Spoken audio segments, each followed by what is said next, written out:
I think some people interpreted my column as like support of James Harden and saying, "Hey, I like this is I like how he gets down."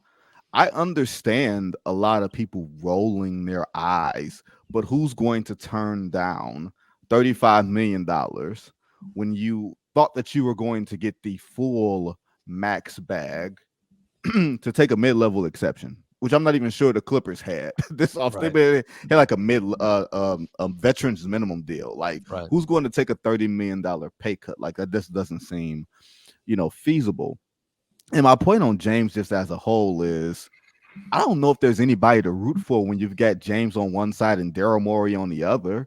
Sure. If there is one executive that removes the people from the people business, it's probably Daryl Morey in that way. And that's no shot to him. That's just the way that he's kicked it and has been largely successful, except if you count getting to the finals or winning the championship or anything like that. I mean, other than that, he's been really, really successful. You know what I mean?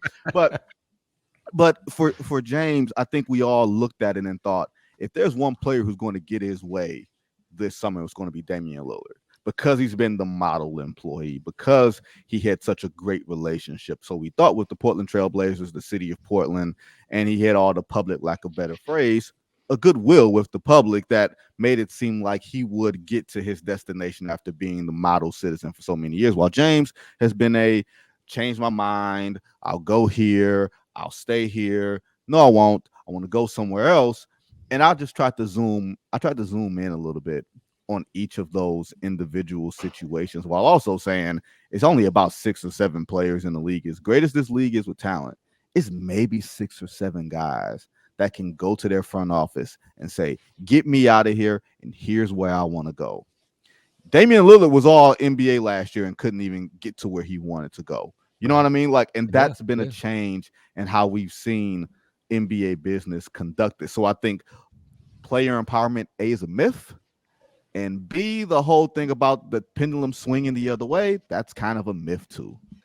I mean, before I throw it to Law, to your point, and you cited a bunch of examples in your column, the Milwaukee Portland trade, I thought, like in one shot, excuse me, hit on what you're talking about. Because on both sides of that deal, Dame doesn't get what he wants, goes to Milwaukee. Now he's happy that he's there, but he had to kind of reevaluate what he was happy with and didn't get what he asked for in Miami. But Drew Holiday, who put in some incredible work with the Bucks, and really, shoot, you win a title for that franchise first time in 50 years.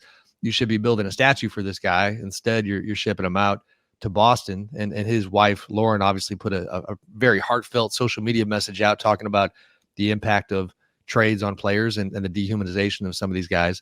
And that's, kind of powerful stuff that I think a lot of players can relate to. So you're right. More often than not, guys don't get what they want